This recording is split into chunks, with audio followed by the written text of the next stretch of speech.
ये कहानी एक अनाथ लड़के की।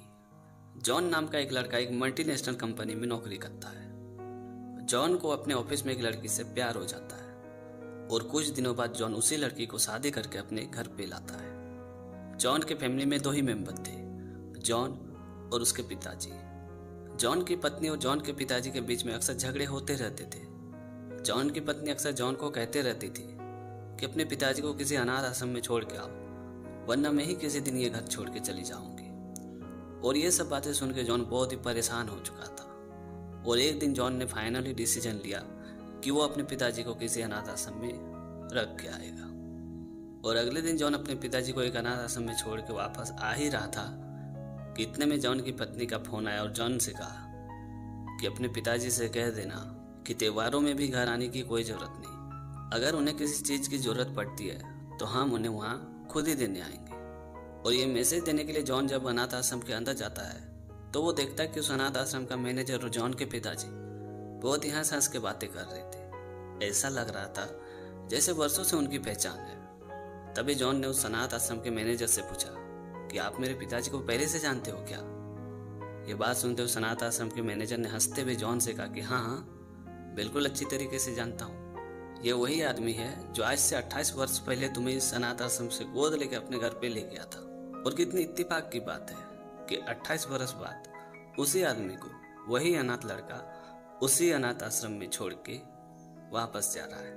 वाह रे ऊपर वाले, जो जिसको सहारा देता है वो उसी को बेसहारा कर देता है। ये बात सुनते जॉन के पैरों तले जमीन खिसक गई और वो अपने पिताजी के पैरों पे गिरते हुए माफी मांगते हुए कहने लगा कि पिताजी मुझे माफ कर दीजिए, हमसे बहुत ही बड़ी भूल हो गई है। इसीलिए कहते हैं कि बहुत कुछ सिखाया है जिंदगी के अनजाने सफर में, किताबों में वो दर्द था ही नहीं जो पढ़ाया इस जमाने ने। तो दोस्तों, छोटी सी कहानी में ये सिखाती कि बुढ़ापे में अपने माँ बाप का सहारा बनिए, ना कि उसे बोझ समझ के अपने घर से बाहर कीजिए। किसी ने क्या खूब लिखा है कि नजर का ऑपरेशन तो संभव है पर नजरिया का नहीं। फर्क सिर्फ सोच की होती है, वरना जो सीढ़ी ऊपर जाती है वही सीढ़ियां नीचे भी आती है। हाय गाइज, मैं हूं भूमियार पिट्टूर। एक छोटी सी कहानी आपके लिए। गुरु द्रोणाचार्य अपने गुरुकुल में सभी शिष्यों को शिक्षा देते थे। एक दिन गुरु द्रोण ने दुर्योधन को बुलाया और दुर्योधन से कहा कि तुम नगर में जाओ और उस नगर के सबसे बुरे इंसान को ढूंढ के लाओ।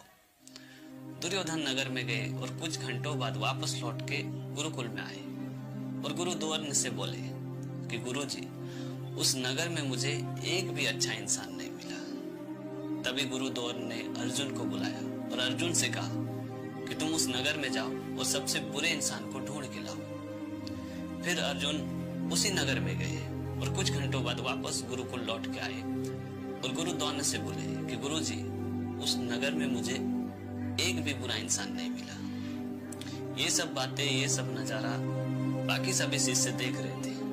तभी एक शिष्य ने गुरु द्रोण से पूछा कि गुरुजी, ये क्या है? दुर्योधन उस नगर में जाता है तो उसे एक भी अच्छा इंसान नहीं मिलता है। अर्जुन उसी नगर में जाता है तो उसे वहां एक भी बुरा इंसान नहीं मिलता। ये कैसे संभव हो सकता है?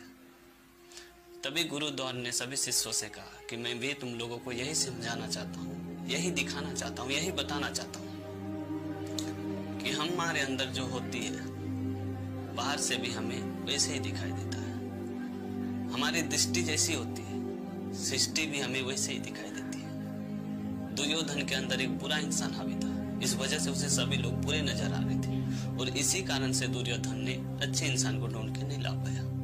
जबकि अर्जुन के अंदर एक अच्छा इंसान हावी था, इस वजह से अर्जुन को सभी लोग अच्छे नजर आ रहे थे और इसी कारण से अर्जुन बुरे इंसान को ढूंढ के नहीं पाया।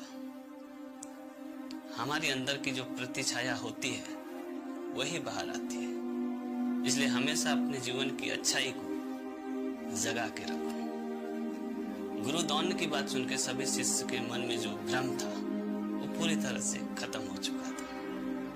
तो दोस्तों, इस कहानी से सीखने वाली बात यह है कि हमारे सोच अनुसार हम दूसरों की तुलना करते हैं कि वो अच्छा है या बुरा। क्योंकि आपको भी पता है कि कुछ लोग जिसे पत्थर कहते हैं, उसी पत्थर को कुछ लोग भगवान भी कहते हैं। तो दोस्तों आज की कहानी आपको कैसी लगी कमेंट करके जरूर बताना, और अगर आपने हमारे चैनल को अभी तक सब्सक्राइब नहीं किया तो प्लीज यार चैनल को सब्सक्राइब कर देना, क्योंकि इस तरह का कंटेंट मैं हमेशा अपने चैनल पे लाते रहता हूँ। तो आज के लिए इतना ही, मिलते हैं अगली वीडियो में एक नई टॉपिक के साथ, एक नई कहानी के साथ। तब तक के लिए जय हिंद।